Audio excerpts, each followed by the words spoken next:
For today, ang ipapakita ko sa inyo ay yung tutorial kung paano kayo makakagawa ng ganitong layout sa Photobook. Ito yung kasama dun sa lay flat na album. Papakita ko sa inyo kung paano nyo siyang madedesign, ano yung magagandang shapes, ano yung magagandang background. Papakita ko sa inyo paano tayo makakabuo ng ganitong design.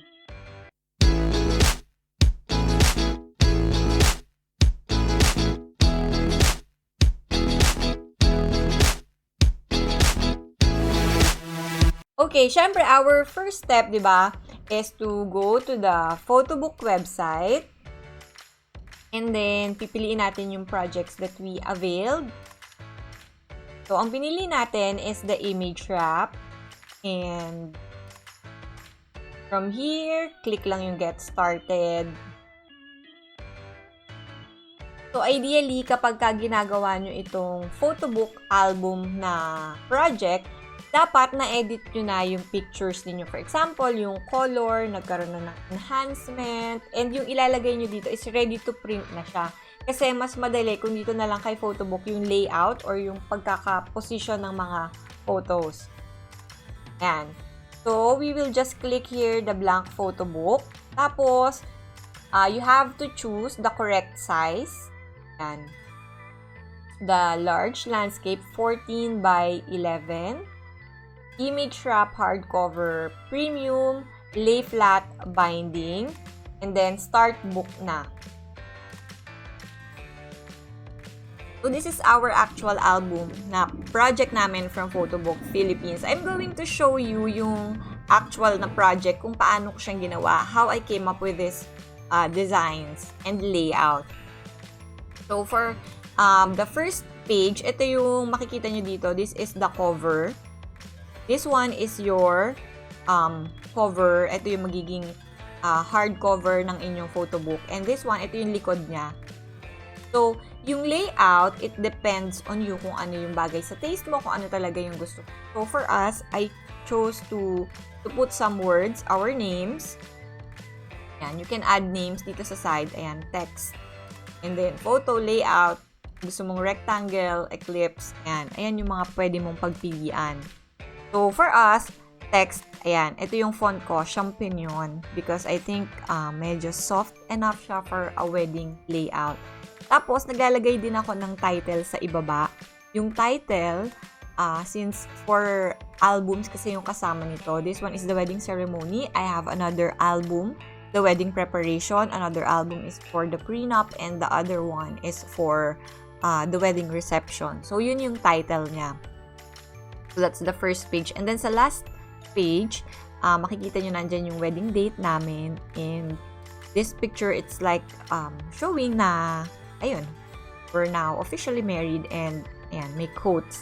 This quote, ginamit ko lang din yung Champignon na font. Tapos, nag-add lang ako ng text. Now, dito, sa loob ng ating Photobook, you can add some images. Ayan. Pwedeng more than one yung images na ilalagay ninyo. Up to you. And then, you can also add background. Ayan, dito yan sa side, makikita nyo yung options. So, for the backgrounds, you can actually use plain colors, solid colors. Ayan. So, paano yung magiging itsura niyan? You just drag and drop them dun sa area na gusto mong may color. Ayan. So, ganyan yung magiging itsura niya dun sa project niyo. Kung ayaw nyo ng may color, just undo it. And then, aside from solid colors, they also have some layouts. For example, ito yung bagay sa atin, wedding romance. Actually, dito ako kumuha ng layout na ginamit ko for the next page. Since I want it to look elegant, I use this black and gold na layout. You can use everything here for free naman. This is the background that I used for my project. And aside from the background, pwede ka rin maglagay ng clip art. So, for me, yung clip art na nilagay ko, ito, yung flower. Kasi as you can see dun sa pictures ko, we had a cherry blossom theme doon sa church. So, ito yung flower na medyo malapit yung style. dun sa cherry blossom, same color para hindi siya masakit sa mata. Yung clip art, you can select a lot from Photobook. They have a lot of varieties here. Depende kung ano yung color na gusto mo. Pwede kang mag-black, pwede kang mag-white, gold, pink, anything you want. Aside from that, pwede ka rin humanap dun sa quotes. They have love quotes too. Ayan. They also have badges, holidays, party. Depende sa inyo. And next, importante to, yung layout. Yung layout, as you can see, ganyan yung magiging ayos ng pictures ninyo. For the layout, you can choose 4, 5, 6, 7, 8, 1, 2, 3, and 9 plus photos. Tapos ito, cover. Yan. Depende sa inyo kung paano nyo siyang i-style. And for me, ito, my first page is 4 photos. Ayan. I use this one. And as you can see, meron siyang slot dapat for a text. Instead of text, I removed it and I added a clip art. And then next, ito na. Dito, para sa page 2 and 3, I wanted just one photo. So, ito yung pinili ko. Pero, instead na buong left side, pinersonalize ko siya. Gusto ko makita yung background sa gilid. And for this one, yung next ay, ang layout naman niya is for 6 photos. Ito siya.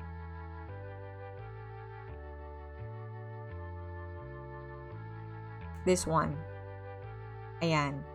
And then you're going to just drag and drop the photos doon sa layout na mapipili mo. Later, I'm going to tell you the story kung bakit ganyan yung naging layout ko. There's a story for every page na ginagawa ko. Ayan. Hey, groom!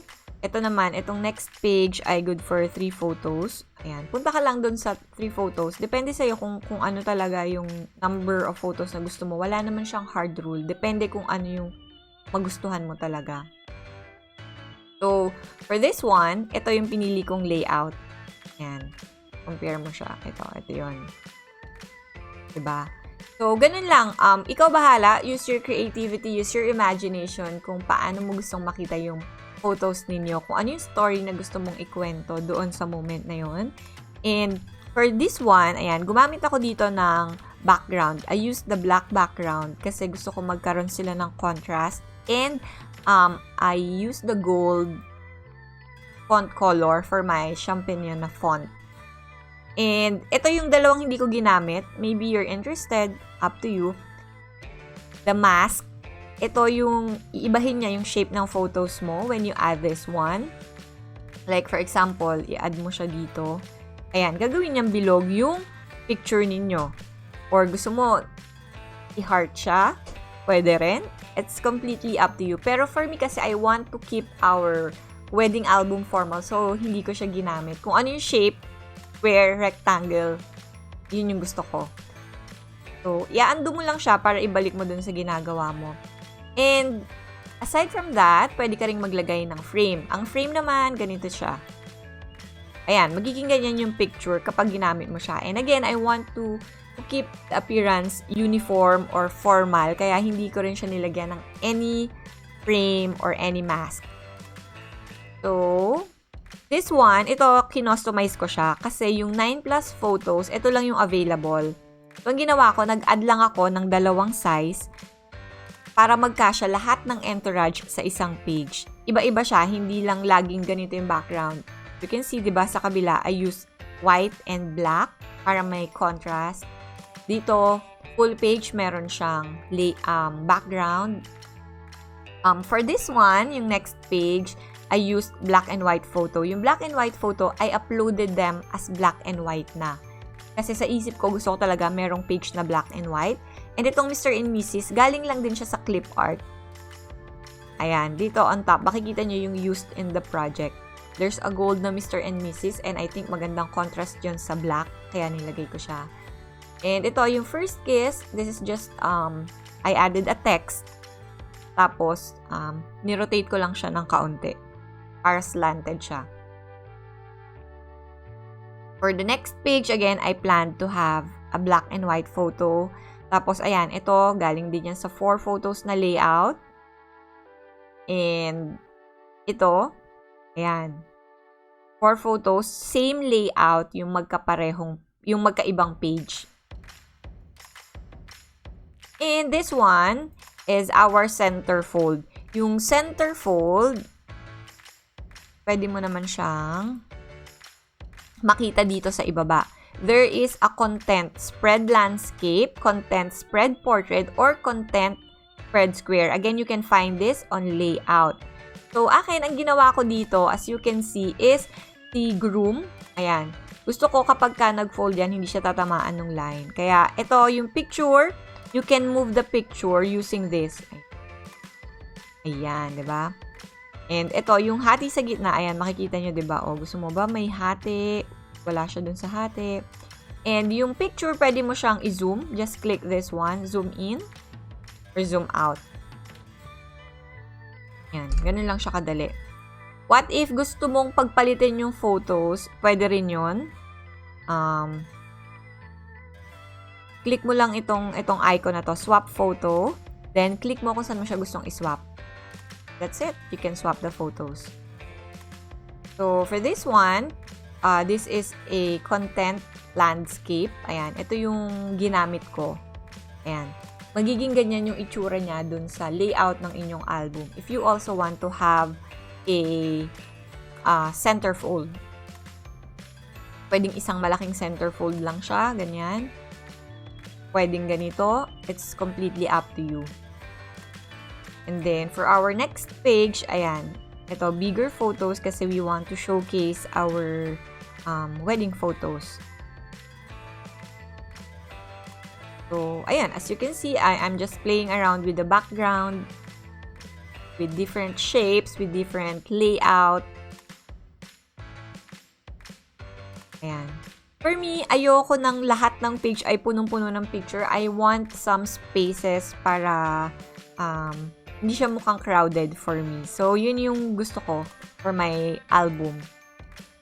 And this is the end. This is the last page. Ayan. As you can see, very wacky lang. So, ito, galing lang din siya dito sa clip arts ni Photobook. Ayun, ganun lang siya kadali. Everything you can find here on Photobook, you just have to add your own photos. Ayun lang.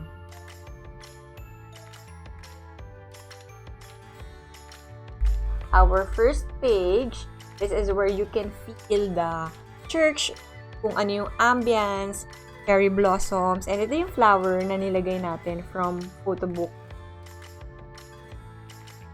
Siyempre, ayan, moment ko yan, di ba? As a bride, this is very special to me, yung bago ako pumasok sa church.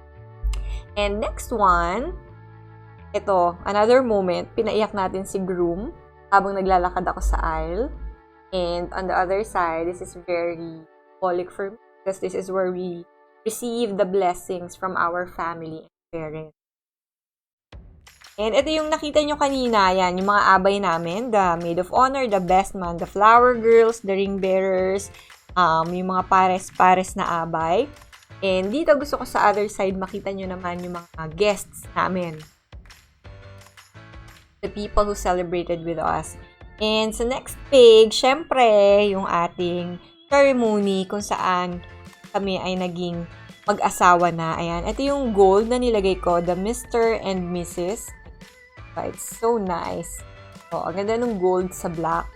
And ito yung black and white namin ng photos na I think they look dramatic. And on the other side, syempre, ang ating another favorite part, the first kiss as husband and wife. And for the next page, I just want to boast to everybody na kasal na kami. So, ito na yung mga sweet moments, yung mga romantic pictures namin. And ito, kaya sila mga naka-portrait kasi ito yung mga picture na pinagpilian namin para ipa-frame. So, yung mga hindi pumasa, nandito sila ngayon sa album. And syempre, this is our centerfold. Ayan na, di ba? Hindi tatamaan yung braso ni groom pagka nabali yung page. And sa other side, yan, mayroong 2 small photos. Ito, yung nasa cherry blossom na aisle kami. one is the bigger picture na it symbolizes now we're now officially married. Now, the picture together with our family. Tapos, our ninong-ninang, our entourage, the bearers, and the flower girls. Tapos, ito na. Kumbaga, tapos na yung wedding. These are the people celebrating with us. And of course, sa last page, my favorite, this is the part kung saan funny moments. Ito, ayan, di ba, yung nakakatuwang look ko. And this is the part where we are celebrating. This is our family na making funny faces. And, ayan. Tapos, may sticker doon na love you. And to end this one, ayan, this is our wedding date, 05/18/2019. And syempre, may pa-quotes tayo dyan. Love, laughter, and happily ever after. And pinapakita namin yung aming wedding ring. That's it. I hope you enjoy our video. Happy preps!